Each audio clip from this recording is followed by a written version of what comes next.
Good morning and welcome to this webinar. Please note that this is a public event and it is being broadcast live on YouTube. Therefore, Chatham House rules do not apply and you may be misquoted without your permission. Today, we will be discussing the draft sector funding policy of the National Department of Social Development. And I see how it's logging in. We will be looking at the key elements of the policy and its implications for NPOs providing social welfare services on behalf of the government. My name is Senzekile Bengu, and I will chair today's proceedings. I am a researcher at the Institute for Security Studies and the Justice and Violence Prevention Program, and I coordinate the Western Cape Violence Prevention Forum. The sector funding policy we will be discussing today was developed to overcome the challenges with the funding of NPOs providing social services. These challenges were highlighted by the court case in which Nomdo, that's the National Association of Welfare Organizations and NGOs, took the Free State government to court. The challenges highlighted included the lack of clarity about the national and provincial DSD roles and responsibilities in relation to NPO financing, the differences across provinces in the financing approaches used for NPOs providing similar services, the inadequate financing of developmental services, and limited spending on prevention programs and interventions. The sector funding policy was presented by the Minister of Social Development at the MINMAC meeting last year, which was a meeting between a national minister and provincial members of the Executive Council. At the MINMAC meeting, the policy was approved, but it is yet to be finalized. The draft sector funding policy is a detailed and technical document that outlines a new approach to funding NPOs. And the Violence Prevention Forum, in partnership with Cornerstone Economic Research, has developed 5 fact sheets and a guiding document to help NPOs and other stakeholders understand the policy and the Nawonga judgments. And I'm pleased to say that in today's webinar, we will hear from Conrad Barberton, a senior economist at Cornerstone Economic Research, who will present the policy background, its key elements, and what it means for prevention.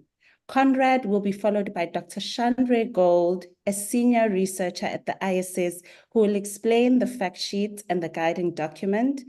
And we are also pleased to be joined by the Western Cape Commissioner for Children, Christina Nomdo, who will share her reflections on what we will hear today, including what this means for policy and practice. And this will be followed by a Q&A session.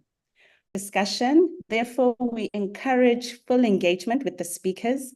Please feel free to pop your questions and comments or reflections in the chat box, which can be located. If you go down, you have your mute button, your stop video, your participants, your share screen, and there should be a comments box. I will be assisted by Kamen Abdul, a senior economist at Cornerstone Economic Research, to respond to some of the questions in the chat, but we will also have dedicated time for the Q&A. Please keep your microphones and cameras turned off during the speakers, and we will ask if you have any questions or comments during the Q&A session to then switch your camera on and unmute yourself. Please note that we will evaluate the seminar using an online poll. Please complete the poll when it pops up. The poll is completely anonymous and it helps us to improve future events. And with that mouthful, it is my pleasure to introduce our first speaker, Conrad Barberton. Conrad is a senior development economist, policy researcher, and trainer at Cornerstone Economic Research. He has experience with research related to the funding of social services and has designed systems to monitor the impact of public spending. Conrad has worked extensively on the sector funding policy. He will share the policy background and the key elements of the policy and how it prioritizes prevention. Please feel free to comment or ask questions in the chat during this presentation, and we will note them and revert during the Q&A session. Over to you, Conrad. Thank you, Senze. Tell me, did I switch my camera off? Yes, you did. Okay, so I need to figure out how to switch it on again. Welcome, everybody. This must be the largest group of people I have addressed online. And it's really an honor to be given the opportunity to share the sector funding policy with you. The sector funding policy has been coming a long way. Senzi mentioned the Nawanga judgments, but really the concerns with the funding policy predate the Nawanga judgment by quite a number of years. And so this is an ongoing area of work within the social development sector. And it's really it's hoped that with the sector funding policy, we are approaching a milestone that will recalibrate how social welfare services and other services within the social development sector are funded. So let's try to go into the background of this. What we see is that the current status of the sector funding policy, we're going to look at the approach to the funding of services, and then what is being given priority, which is particularly prevention and early intervention, and then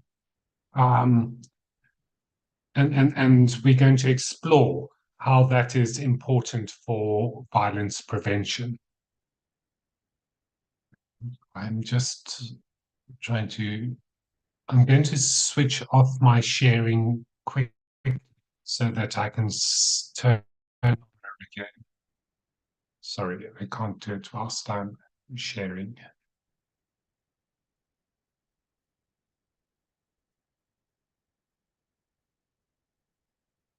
Okay.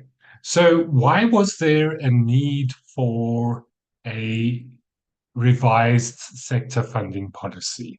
And what we see is that prior to the sector funding policy, or what the policy that currently applies, is a policy on financial awards, and that dates from 2004. And in 2009, there was a review that was done of this financial policy on financial awards, and this identified numerous shortcomings. And so the sector funding policy addresses issues related to the management of transfers to organizations and institutions involved in the provision of the developmental social welfare services. And it also seeks to address the court judgments that emerged out of the Nawanga case. And these particular judgments have a significant impact upon the framing of the sector funding policy. And what we see is that what the court found is that provincial DSDs regard transfers to NPOs as subsidies to help NPOs provide social services. And what the court found is that this subsidy approach to funding NPOs fails to recognize as a fundamental principle of funding that NPOs provide care to children, older persons, and vulnerable persons in need, as well as statutory services, fulfill constitutionally and statutory obligations of the department. In other words, if the NPOs weren't present, then the government would need to provide the services to these children and other individuals. And building on this position, the court ruled that a provincial DST must fund the full core costs of services when it enters into agreements with NPOs that provide constitutionally and statutorily mandated services. Now, that is an enormous breakthrough for the funding of NPOs. However, funding within the social development sector is limited. And so the Nwanga judgment required DST to fund the full reasonable costs provided on its behalf by NPOs.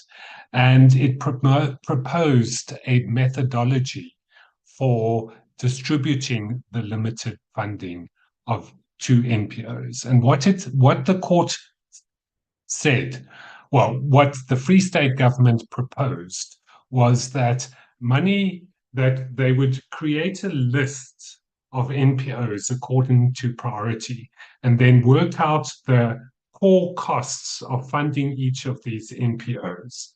And the limited budget would be poured in at the top of the list, and the NPOs would be funded as far as that money reached.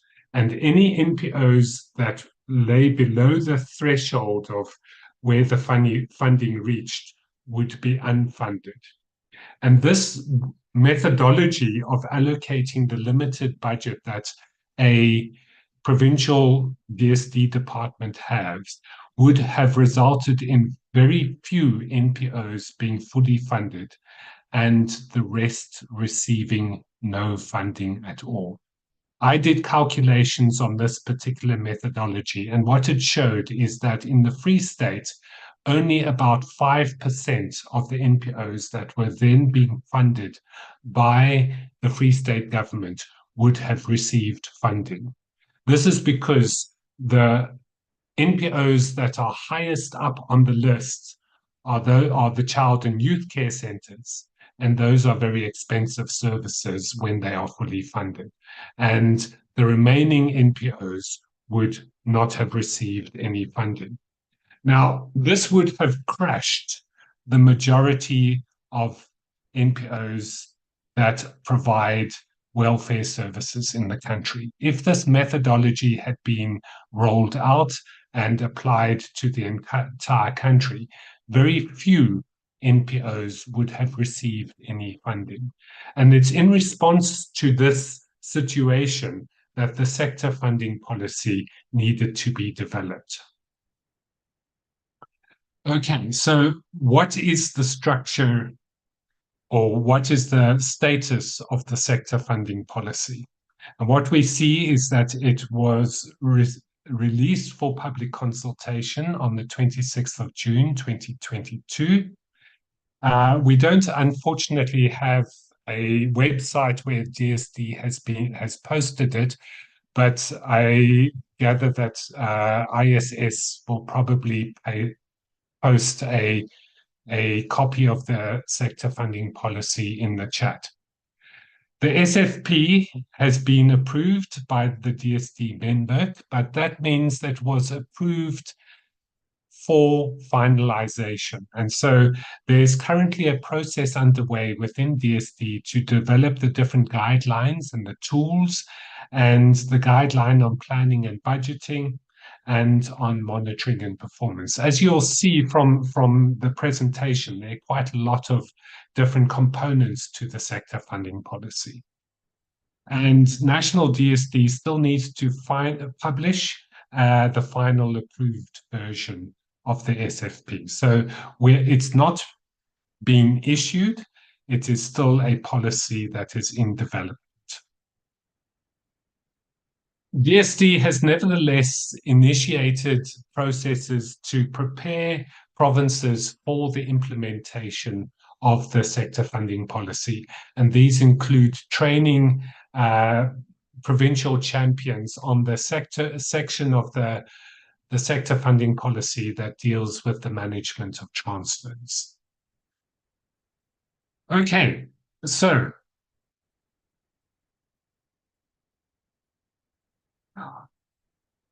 what we have here, who does the sector funding policy apply to? And what we see is it applies to national and provincial DSDs to guide their planning and the provision of services. It guides how provincial DSDs partner with entities outside of government and how NPOs and other entities providing services will be funded in terms of the PFMA. The sector funding policy guidelines set out minimum required contents for transfer payment agreements, what we call TPAs, and arrangements for signing and record keeping of those TPAs. So what does the sector funding policy say? This is probably the most important. So what we see is that it consists of quite a number of chapters. So chapter 1 provides the background that I've provided you. Chapter 2 describes the legal framework that needed to be considered in drawing up the policy. Chapter 3 sets out principles that the policy needs to comply with and policy goals that it seeks to achieve. And then Chapter 4 provides a framework for transformation in the provision of social welfare services. Note that I've phrased that quite carefully. It's not transformation of NPOs, it's transformation in the provision of social welfare services, which obviously is broader than NPOs. Partnership and funding transfers. So what are the principles and the guidelines that inform the partnerships between NPOs and DSD? Planning and budgeting for the delivery of social services. This is a chapter that guides provincial DSDs how to go about their planning of social welfare services. And then Chapter 7 deals with procedures for budgeting and allocating funds. And the aim of this chapter is to focus on how to prioritize the allocation of funds to those people that are most vulnerable, that need social services, welfare services most urgently. And then Chapter 8 looks at the management of transfers. Chapter 9 looks at the monitoring and the publication of services and also of transfers. And then Chapter 10 deals with the implementation arrangements. Now you can see it's a very extensive policy and it covers the whole of the social welfare and social development sector. And some people complain that it's unduly complicated. And what we need to appreciate is that the social development sector is complicated. Unlike education, where you have senior schools and junior schools, the social development sector is providing services to a very wide range of clients and beneficiaries. And so it makes the terrain where the sector funding policy needs to operate complicated. Okay, together with the sector funding policies, there are different annexures, and those annexures will become important in the explanation as we proceed.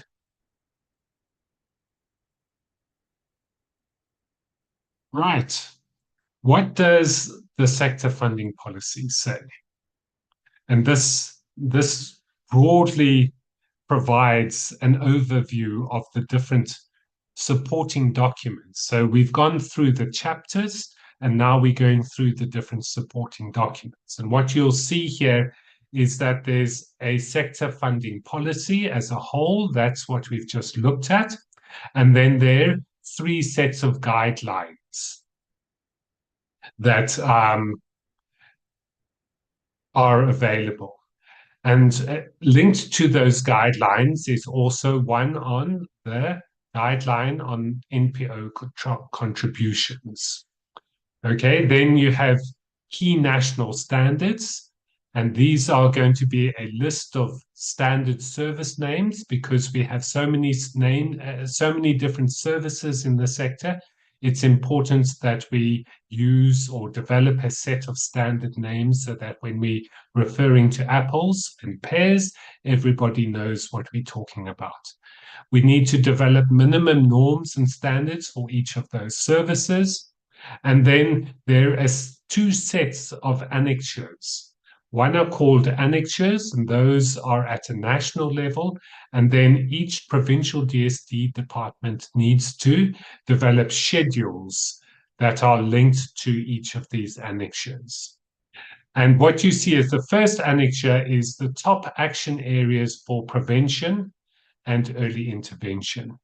And the second annexure is principles to identify services or projects that should be discontinued. The third one is services to be funded according to minimum funding standards.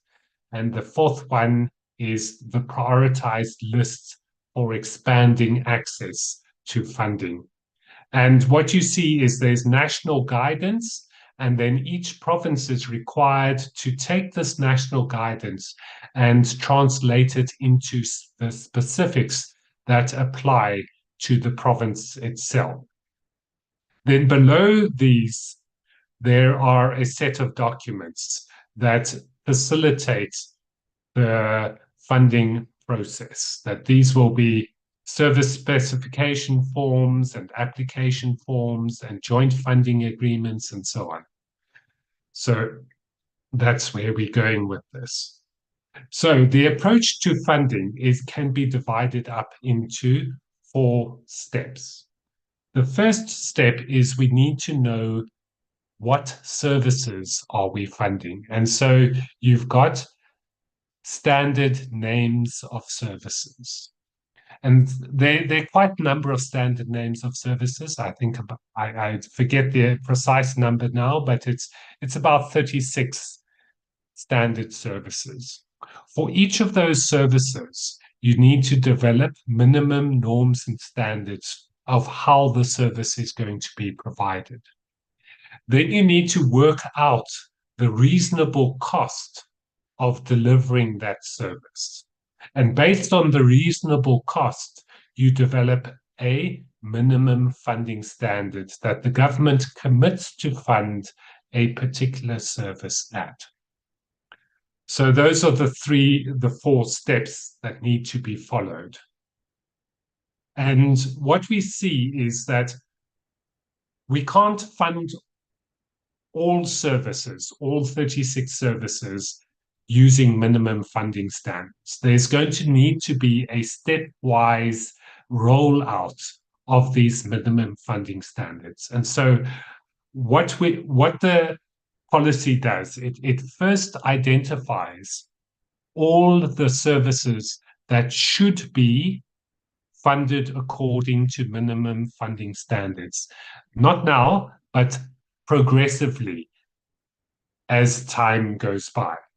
Then we identify in category 2 the services that government has already committed to fund according to minimum funding standards. And so what you see here is you will have a movement of the names of services from category 1 into category 2 as funding becomes available to fund services according to minimum funding standards. Okay, now eventually all category 1 services should be listed in category 2. In other words, sometime in the future, all the constitutionally and statutory mandated services should be listed in category 2 and funded according to minimum funding standards. Now, in what order do we move services over from category 1 to category 2. And I just want to skip this one and say that part of the sector funding policy was developing a methodology to order the services in priority.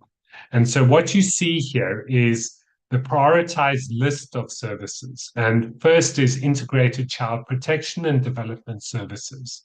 Then you get foster care services, adoption services, shelters for victims of crimes and violence. And it all goes all the way down to, I don't have the full list here, but down to item number 36. And so what the idea is that category 1 service will be moved over to category 2, and that will be done according to the list that I've just shown you. Now, in 2019, National Treasury added a significant amount of money to the provincial equitable share. And you see the quote from the budget documents here, 219 million. And that was used, well, National DSD advised provincial DSDs to use that funding in order to increase child and youth care funding from, it was variable from about 2,000 in the Eastern Cape, 2,000 per child per month, to 4,000 per child per month. Now, this was in direct response to the Nwonga case. And so that is the first minimum funding standard that has been put in place. The only difficulty is that the Nwonga judgment said that these should be revised every 3 years, and DSD did commit to revise it in 2022, but I'm not aware of any revision having been issued. Okay, so one of the important breakthroughs of the sector funding policy is that it gives priority to prevention. And so what we see is that the sector funding policy wants to put in place mechanisms to ensure the appropriate prioritization of services, particularly prevention and early intervention services. And the concern is that these prevention and early intervention services often get crowded out by the demand for response services. And so it's important that these services are prioritized because they can help reduce the demand for the response services. And targeting prevention activities that are potential game changers can change the funding of or change the demand for response services. So what we're looking for is either existing response and early intervention services or new activities. And the criteria for selecting prevention action areas are the number of people affected, the prevention reduces demand, and they need to be mutually reinforcing, and they can be implemented practically within a particular environment. So the identified action areas that National DSD has already set out in the draft sector policy are as follows: positive parenting and family promotion, intimate partner violence, particularly against women, prevention of substance use disorder among young people, and particularly in areas where FAS is a problem, and then social crime prevention among young people. So these are the action areas for prevention. And what the types of activities that can be funded are, we don't want just pure communication programs. We want deliberate activities that make a difference. And so you see the list of activities there. Now, What must a provincial DSD do? What they need to do is, within those 4 action areas, they need to list a priority prevention and early intervention initiative. So it's not just looking at action areas, it's actually specifying specific initiatives. Then they need to budget to spend at least 5% of their annual budget on these intervention initiatives. Now, this at present, this is a target that it's going to require a restructuring of social development budgets, but ultimately, sometime in the future, there needs to be a line drawn in the sand where we say, right, now you need to spend a minimum of 5% on prevention initiatives. And these funds may be used in-house or to fund NPOs.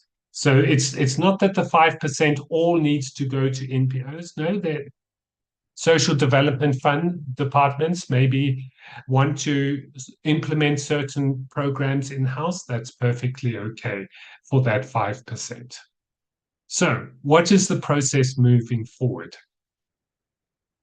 We need to highlight the importance of government complying with the Nwanga judgments. It's 14 years since the first one was issued. We need to call for the publication of the SFP. Great work has been done, and that was evident in the draft version that was issued. And it's really it's exciting, and we need to look forward with anticipation and really encourage the National Department of Social Development to move forward with issuing this sector funding policy. And we need to call for the implementation of the sector funding policy. It mustn't just be a beautiful document. It needs to be practically actioned. And this is going to take a lot of work with the provincial departments of social development. And we need to highlight important policies set out in the SFP. So we need to call for the progressive implementation of minimum funding standards, that we don't get stuck just on child and youth care centers. We need to really encourage government to keep the 5% in the sector funding policy, and then encourage provincial departments to comply with the 5% funding of prevention and early intervention programs. We need to insist that funding agreements should all be for 3 years. There needs to be certainty in funding. And we need to encourage provincial departments of social development to publish payment schedules at the start of the financial year and to make payments in accordance with those payment schedules. So, what can you do? You can raise your voice and encourage the Department of Social Development to move forward with the sector funding policy. Thank you. Thank you, Conrad, for such a detailed presentation. I am sure there are plenty of questions, and I've noted some questions in the chat already about this presentation. And I would like to remind you that this webinar is being recorded and it is live on YouTube, and the recording will be available on the ISS website and the ISS YouTube account. And now it is my pleasure to introduce our second speaker, Dr. Chandra Gold, who will tell us about the fact sheets and the guiding document that have been produced by the Violence Prevention Forum in partnership with Cornerstone Economic Research. Chandra is a senior research fellow in the Justice and Violence Prevention Program, and she convenes the National Violence Prevention Forum. She has over 30 years of research experience in the NGO sector, and we are excited to hear about these two outputs. With that, over to you, Chandra. Thank you very much, Senzekile and Conrad. And good morning to everybody who's joined us for this webinar. It's wonderful to see so many people here today. So as you will have seen from Conrad's presentation, this policy has very important implications for non-profit organizations and NGOs. And it's absolutely vital that NGOs understand what it sets out to do and why. And more importantly, we want NGOs to be able to contribute to the refinement of this policy, particularly at provincial level. DSD is going to need support to develop the policy. And we are far more likely to get an effective and strong policy if we see DSDs as partners in the further development of the policy. So to that end, the Institute for Security Study partnered with Cornerstone Economic Research and the Inclusive Violence and Crime Prevention Program of GIZ to produce a series of easy-to-access fact sheets about the sector funding policy and a briefing document that essentially provides a summary of everything that Conrad has spoken about today. And these are all available on the Violence Prevention Forum website, as well as on the Violence Prevention Forum LinkedIn page and through the Violence Prevention Forum newsletter. And Senzekile will be popping links to the fact sheets into the chat as we go along, and we are available at any time. You can reach out to the ISS if you haven't been able to find them and you would like to. We have limited numbers in hard copy, but they're available online for everybody. But perhaps I can just say a few words about the Violence Prevention Forum before I describe what is in each of these fact sheets. The Violence Prevention Forum is a dialogue platform that was established in 2015 to bring together researchers, NGOs, government departments, development partners and donors, and now even the private sector, everybody who has a stake in preventing violence in South Africa. And we've been meeting twice a year for the past 9 years and learning together, both about the evidence that exists for programs that prevent violence, as well as about policies and practices that can support our efforts to prevent violence in South Africa. Had it not been for the Violence Prevention Forum, I'm not sure that we would have been here partnering with Cornerstone today. So it's a platform that has enabled collaboration and partnership. And I believe the same is true for the South African Parenting Program Implementers Network that are here with us today, I know. So welcome to SAPIN. So what are the fact sheets? What are these resources that we have available for you? The first is a fact sheet on why the sector funding policy is important. All 5 of the fact sheets explain what the sector funding policy is and why it's important for NPOs to know it. So it starts off with a short introduction, and then this particular fact sheet will set out the findings from the Nwanga judgment and detail the 5 things that DSD needs to do to implement the sector funding policy. And Conrad has spoken about those in some detail, and they are here on the slide as well.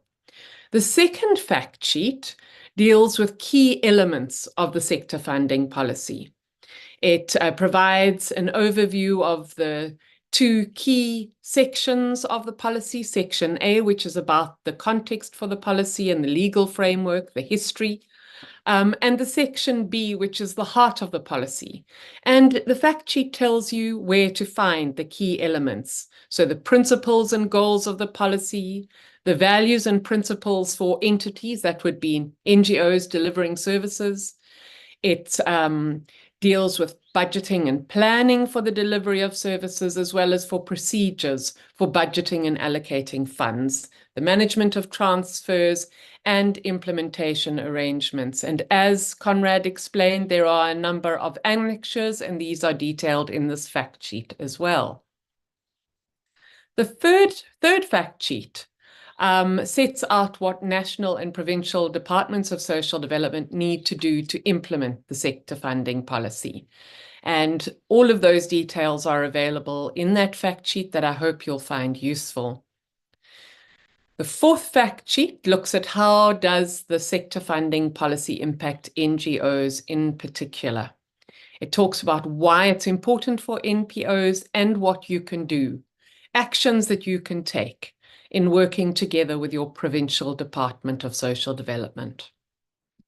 The final fact sheet deals with this issue that Conrad spoke about last, which is about how the sector funding policy deals with prevention, not only violence prevention, but prioritizes prevention.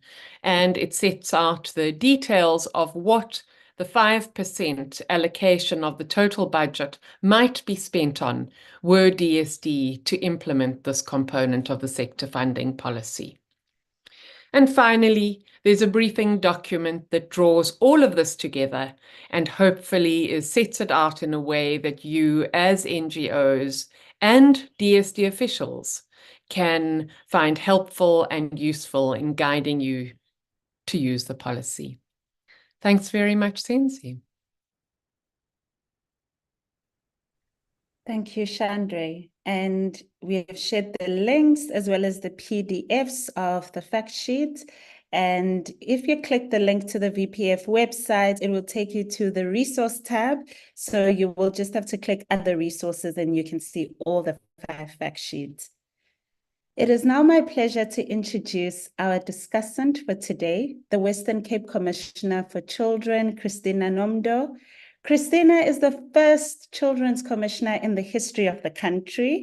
She has 30 years of development experience, specializing in children's participation and governance. Throughout her career, she has demonstrated that children can be full partners in organizational development and active citizens who understand matters as weighty as government budgets. And with that, we would like to hear from you, Christina. Thanks very much to ISS for this invitation. I wonder if they remember that I'm a bit of a troublemaker, a maverick, and quite the provocateur.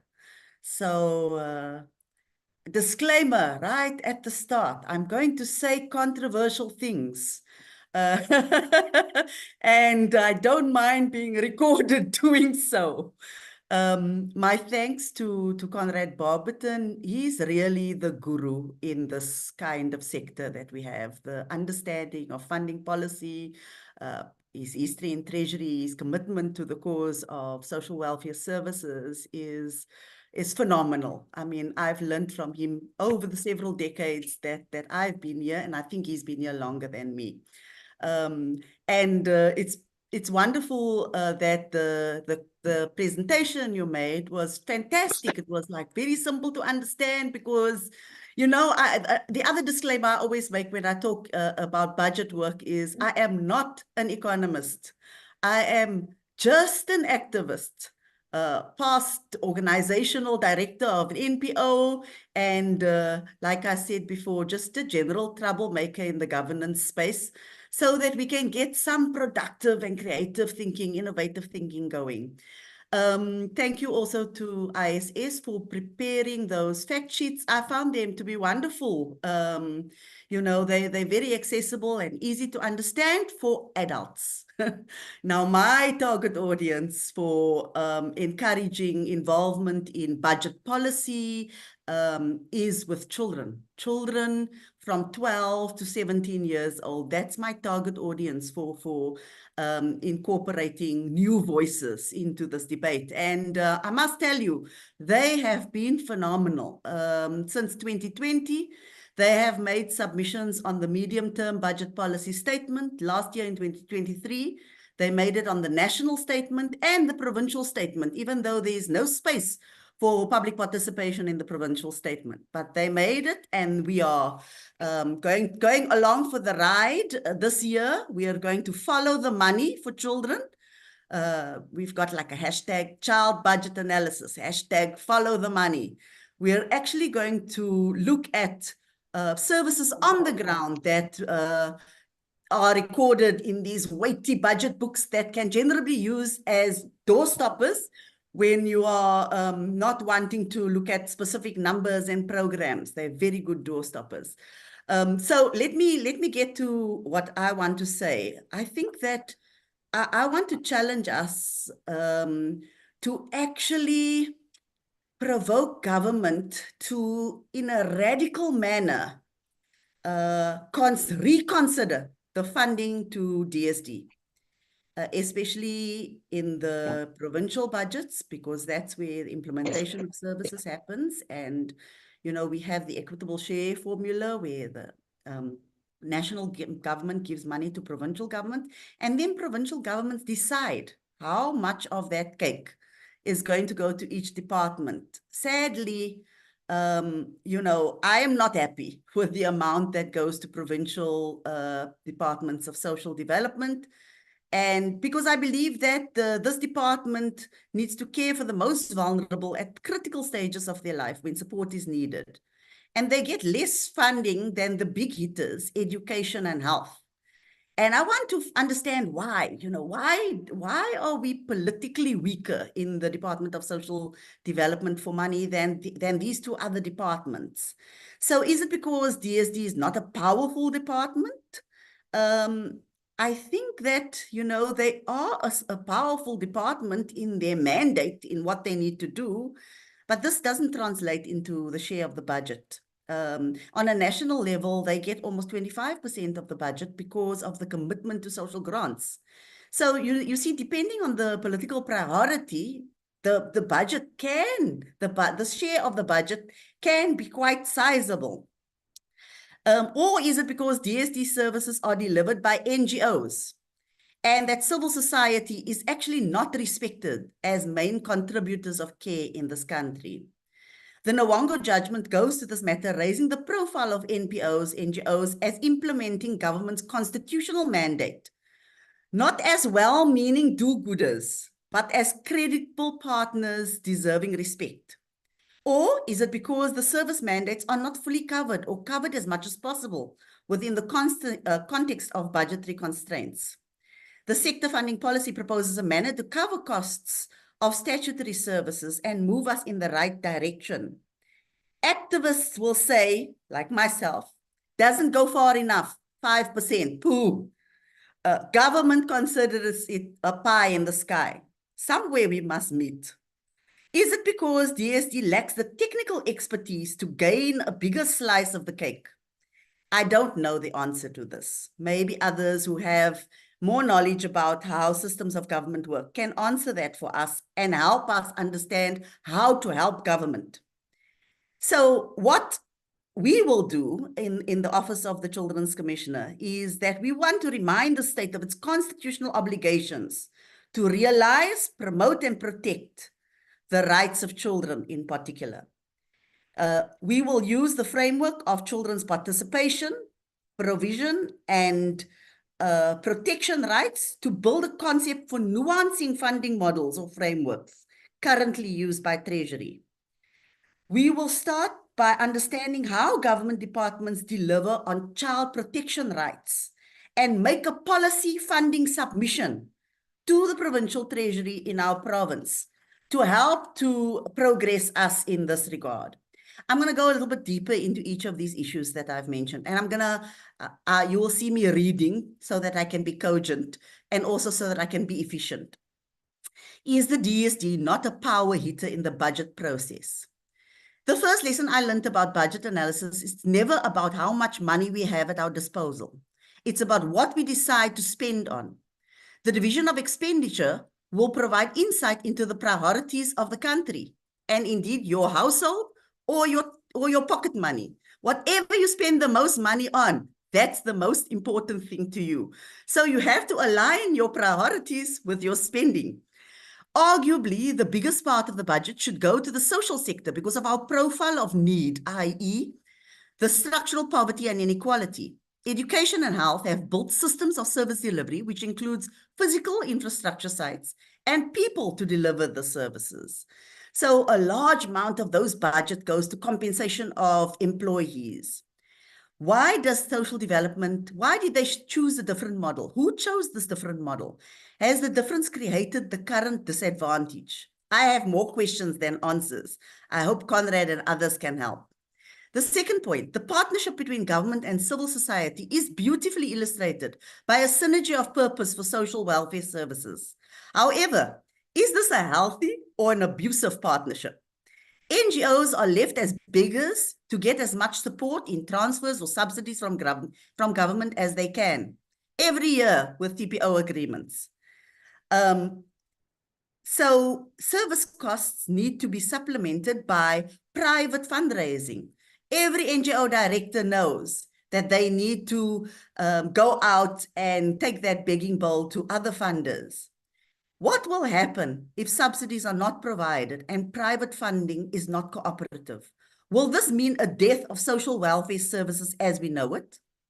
With further austerity and fiscal consolidation measures, will we see the collapse of the social welfare service network supporting the most marginalized in our society? What exactly does the sector funding policy aim to transform? Does it address the unequal power relationships in the partnership between NGOs and government? Is this guidance accepted by all provinces? What is the scope for coloring outside the lines from a political perspective? Because it's the politics of the day, of the province, that determine the prioritization, that determine the share of the pie for every little program that's under their purview. What happens if there's a shift in political power? Will the new system of funding still continue? Is there a healthy divide between the technical and political power in implementing implementing departments on provincial level? We're about to go into, we're in silly season, we're about to go into elections. Things may change radically, and we need to keep our eye on this because it definitely will affect things. The ranking of priority services seems to provide a lot of autonomy to provinces to decide what to focus on. I must admit, I must get more lessons from Conrad and Chandra about the categories and about the ranking. I need to understand more what this means and what we must emphasize in advocacy and lobbying. The continuum of care is touted as important for providing adequate services which addresses the social welfare concerns. However, there has been a predominance of funding responsive services due to the sheer need in our social context. I do not argue for taking money away from response services, not at all. What I'm saying is we need more money. Making prevention services the poor stepchild for many years. The fact that we are negotiating 5% of funding is indicative of the limited share of the pie current prevention services are afforded. There's still a struggle to get government to understand the legal status of prevention and early intervention, it seems. I keep hearing the rhetoric. Response services is statutory. Is prevention services not also statutory? Are they not also included in the Children's Act? We need to understand more so that we can make our lobbying messages stronger. If we want to transform society, not only the funding politics, should we not be giving greater prioritization of funding to prevention and early intervention? The game changer rationale is an important guide for what are absolute musts, and there's a list of must-nots in reverting back to staid methods of development, i.e. awareness programs. If we are not all aware of our challenges in the society, then I don't know. Can we please move on from awareness to action? No, I'm not arguing taking money from responsive services. Rather, I argue we need to grow the share of the pie. We need to put our technical efforts into getting DSD more money from the fiscus. So we need to move towards rights-based budgeting, progressively increasing reasonable core services within available resources until they reach minimum funding standards. I think that's what the sector funding policy wants us to do. We are called to upskill our technical capacity to understand public financing and sectoral funding policies. We need a training program, more than just the guides, to start from building knowledge from the basics up. When I worked to build the knowledge of children around public budgets, it took me 2 years until they were able to make sensible, respectful submissions on the technical level that other people understood in the sector. So we will continue to build this technical expertise of children, but we also need to build this technical expertise of our activists in NPOs. We need a different level of we need to respect different levels of expertise. So if people like Conrad understand the details of things, me as an activist, I understand something, and I can bring a certain perspective to the debate. That's my area of specialization. That's my expertise. I always tell children, they are experts in their own lives, in their lived realities. That's their expertise. All of us have expertise to bring on the matter. I'm worried about the hard choices that will need to be made, about discontinuing services which do not have an evidence base for impact, as well as maybe discontinuing partnership with organizations not demonstrating sufficient management capacity. What will happen to the existing clients and their needs? Governments may well decide to in-source services, decreasing the need for NGOs. I don't want to spread paranoia. All I want to say is that we need to be ready. We need to be ready for what's coming, because it's going to be fundamental shifts, especially in fiscal consolidation and austerity. Things will change significantly come 1 April 2024. Are we ready? How do we get ready? Let's get ready. Thank you.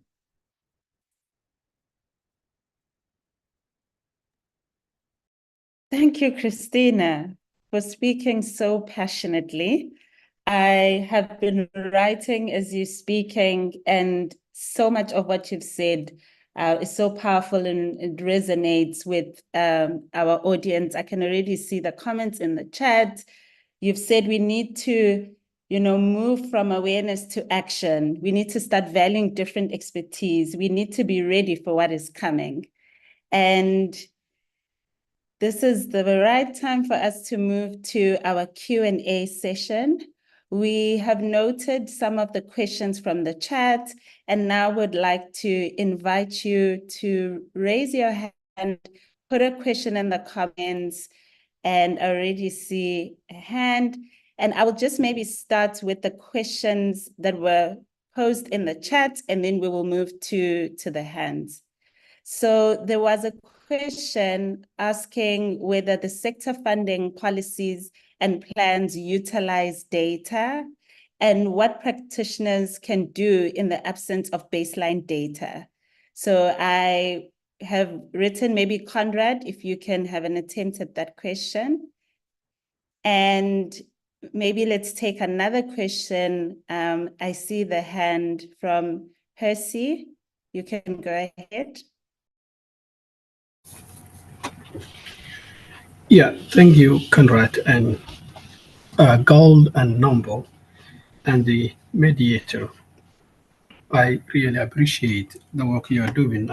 I was following ISS for the last 1.5 years. I'm here in Japan studying Graduate School of International Development. We have been discussing these issues, but to be more specific now, I want to ask a question. It was raised somehow in different way, but I'm trying to be clear and very concise.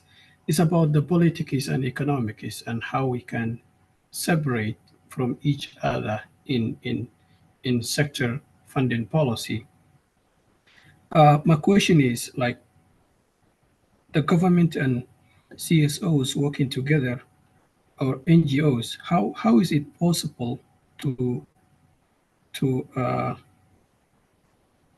how can we ask the politicians if they are in the dilemma of competence control trade-off, like the public service is provided by third party, and it was originally the responsibility of the government at any level. So, but now it's provided by a civil society organization or NGO, and that organization has somehow a level of competence above the one the government has.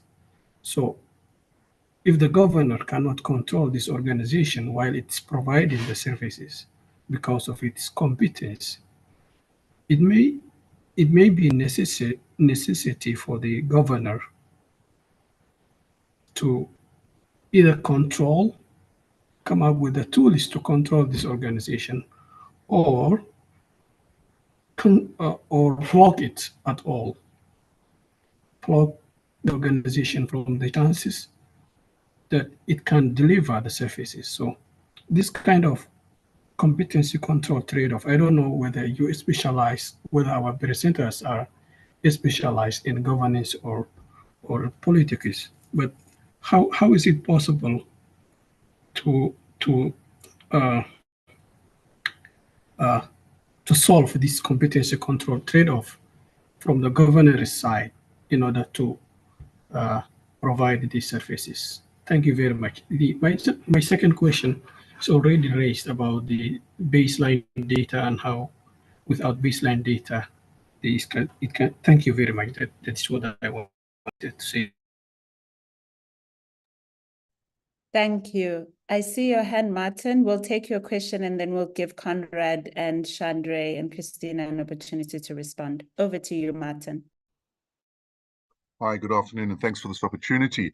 You know, we've got so many different strategies promoting preventative interventions, from the gender-based violence national strategy and its provincial iterations in terms of the strategic implementation plans at a provincial level. We've got the whole kind of thrust of the integrated crime and violence prevention strategy in the white paper. And linked to that, we've got the provincial iterations of your provincial safety strategies and so on and so forth.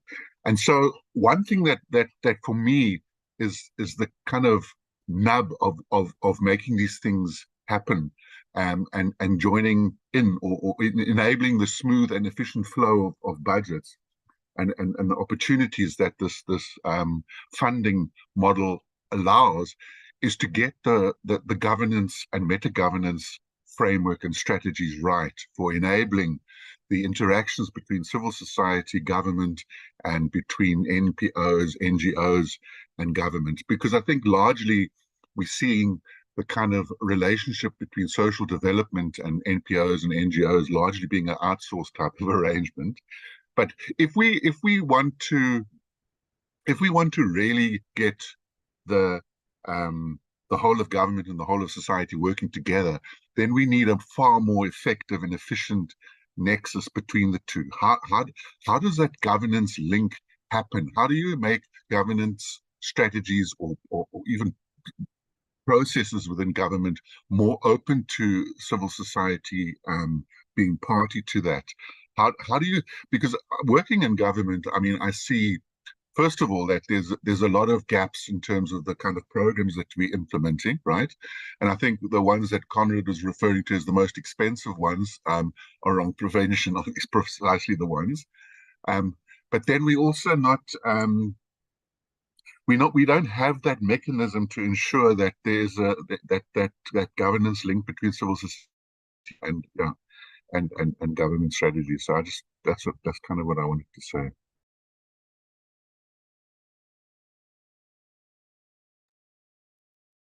Thank you, Martin. So, Chandre and Conrad, I have noted the questions, and there's the question around the data for you, Conrad, but I've also noted a question around the relationship between government and civil society and how you manage this relationship. And I'm wondering, Chandre, if you are okay with maybe responding to these questions, the question from Martin and Hersey, and feel free to also jump in, Christina. Conrad, over to you.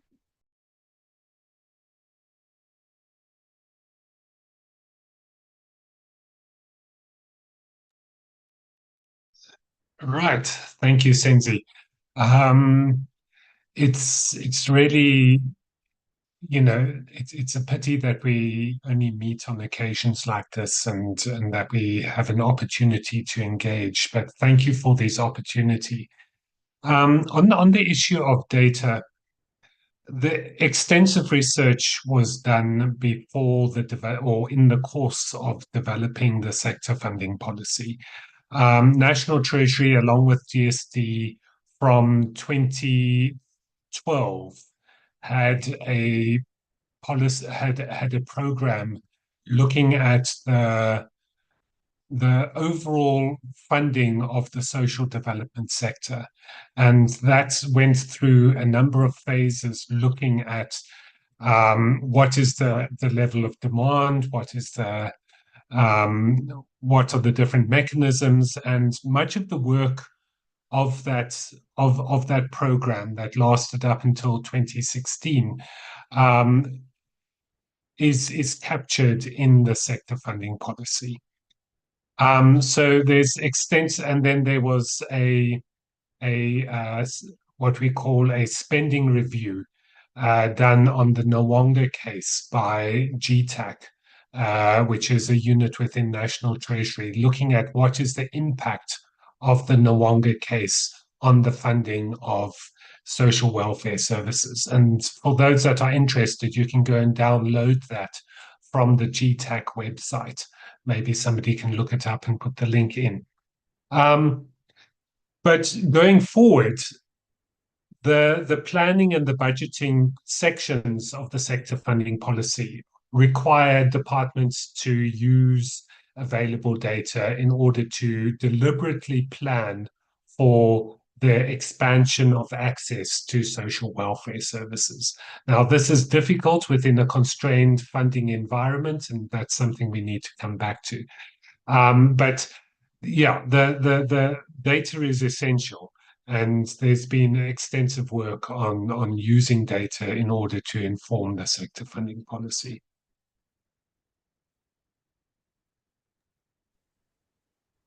Thanks, Conrad. Chandra? So I'll jump in and respond to Martin's comment. And thank you very much for that question, Martin. I think it's something that we certainly have grappled with over the last 10 years. And it was, in fact, that very question that was the impetus for establishing the Violence Prevention Forum, because as researchers and working in partnership with UNICEF at the time, the question we were grappling with was, how do we ensure that all the research knowledge that is being generated in South Africa and that has been invested in for many, many years reaches practitioners and policymakers, and that we are able to start understanding what the needs of policymakers are better, and so that we can scale up interventions delivered both by the state and NGOs.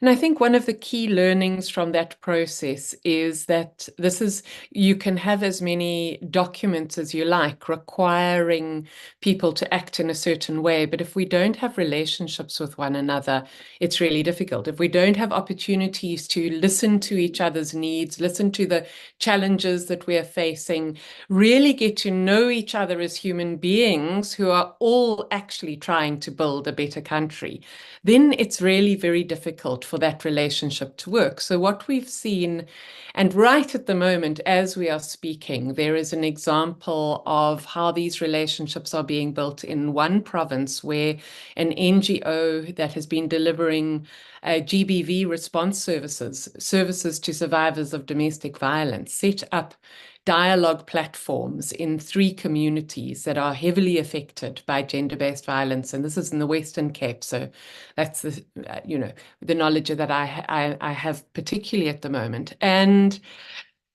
they're starting to solve problems together. They're starting to find ways to work more efficiently.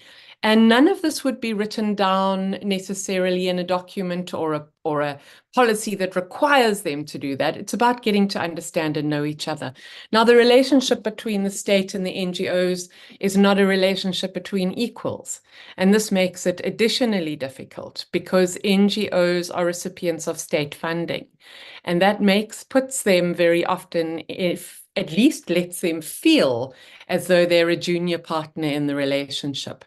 And I think that also often NGOs aren't aware of this, but that also makes government officials quite uncomfortable too, sometimes, this power differential. So I think it takes a real focus and a commitment to building relationships from both sides to overcome the shortcomings that we have at the moment. And this isn't easy. I am listening very carefully to what NGOs in Gauteng are saying about the challenges that they are facing. So it's not as if we just need to run out and have good relationships with people and it'll all be fixed. Of course, this is more complex than that. But I think that we need to start understanding that relationships are key to better coordination and to better knowledge sharing and ultimately to better implementation. I hope that goes some way to answering your question. Kenze, if I may. Yes, go ahead. Okay, I think on the two first points, I have two short inputs. For me, budget is rightly the expression of political priorities. So the two must go together. There is no separation. Hopefully these political priorities serve the people in the country. That's, I think, where we may nuance our understanding of prioritization. On the second point, I think in South Africa, it is unquestionable that NGOs have competency. They have demonstrated this over decades. And then I just want to note like an example where the Commission brokered a relationship between the child protection system and the Western Cape government, the head of department. An alliance of NGOs approached the commissioner and then asked the commissioner to ask the DSD HOD to listen to them. So we brought them in one room and they were able to speak very constructively and productively about how to resuscitate, because they said some of their services had died and some were in the ICU. And they had a very productive discussion last year about how to resuscitate services, how to renegotiate service areas. And I think this went very well. You know, it was a nice, a win-win situation for both parties. But I think that for us, the tensions with government departments will start to grow when we put more pressure on them to do things that they maybe are reluctant to do. And I think prevention and early intervention services, I don't see enough commitment from government towards that at the moment. Thank you. Thank you, Commissioner. Very powerful response. So we still have time for another round of questions. And as I had said in the beginning, we will be evaluating the seminar. So on your screens, you will be seeing a poll that will pop up. It's really quick and easy, and we would value just your feedback. It's completely anonymous. It helps us to improve future events. So, Senzi, there was one question from Margaret earlier on in the chat that I think needs to be addressed. Thank you, Conrad, for raising that. So I will find the question from Margaret, which I seem to have missed.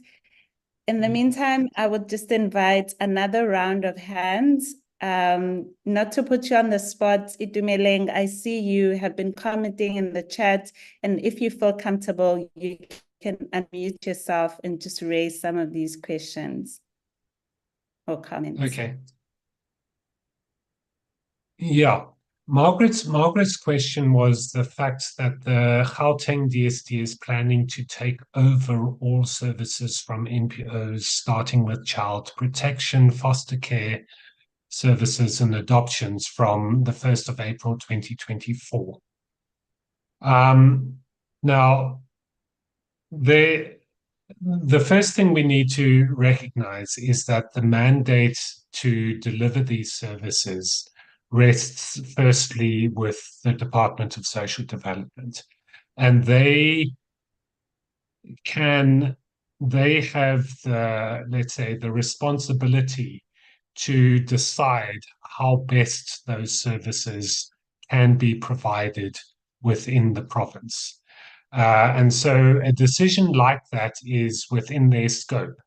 I'm not saying it's a good decision. I'm saying it's within their scope to take such a decision. where the NPOs need to be very active, and this is critical, is they need to ensure that the quality of service that the department provides complies with the norms and standards applicable to those particular services.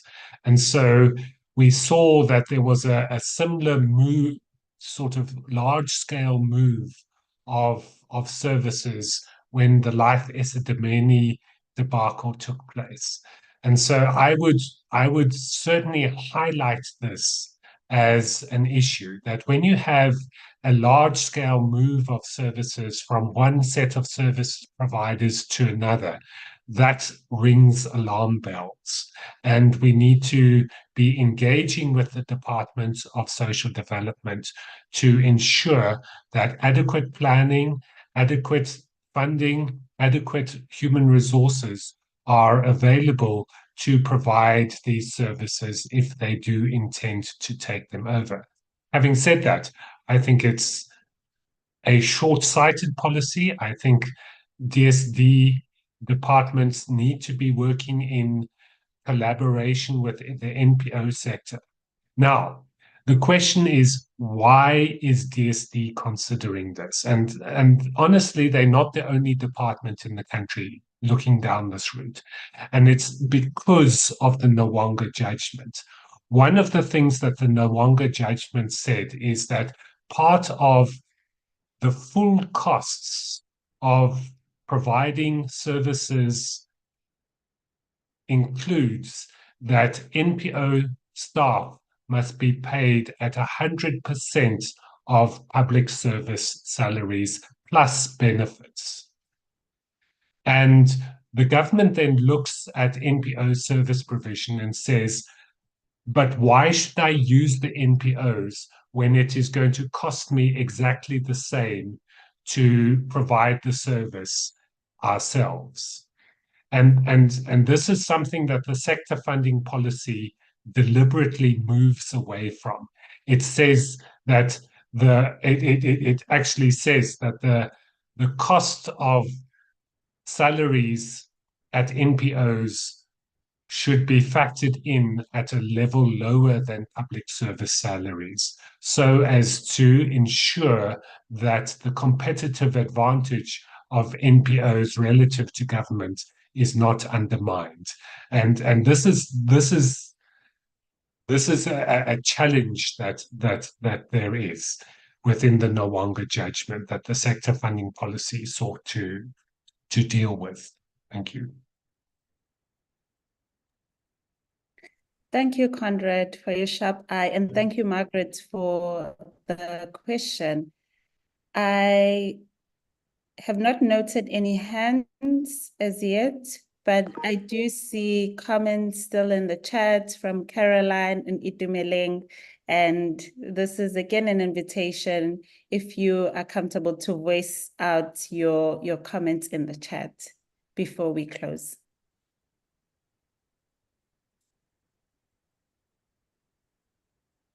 Thank you, Cecilia. I think I'm fine. At least you are able to see. My name is Caroline Tema from Caroline Tema Foundation. I'm in Limpopo Province, and we really appreciate this opportunity to voice out what we are challenging in our province. And thank you very much. I think I'm fine. Thank you very much for this opportunity. God bless you. Thank you, Caroline. Okay. Checking the screen for any questions or hands. Okay, so we have come to the end of our seminar, and we would like to thank our speakers. Thank you, Conrad. Thank you, Chandre, and thank you, Christina, for speaking so passionately and sharing the key elements of this technical sector funding policy, as well as explaining the fact sheets and the guiding documents that have been produced. I know that many of us will be taking back many of the discussions and reflections today back and sharing them with our communities.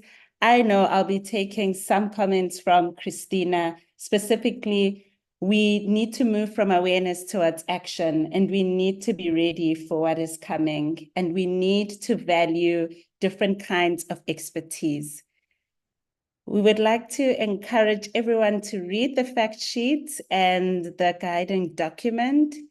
And we would like to say thank you once again for your attendance and active engagement throughout this morning. I think Chandre has spoken quite a bit about relationships, and we know that relationships are at the heart of everything. And I would like to just also share in closing a VPF definition, and I am finding it in the presentation.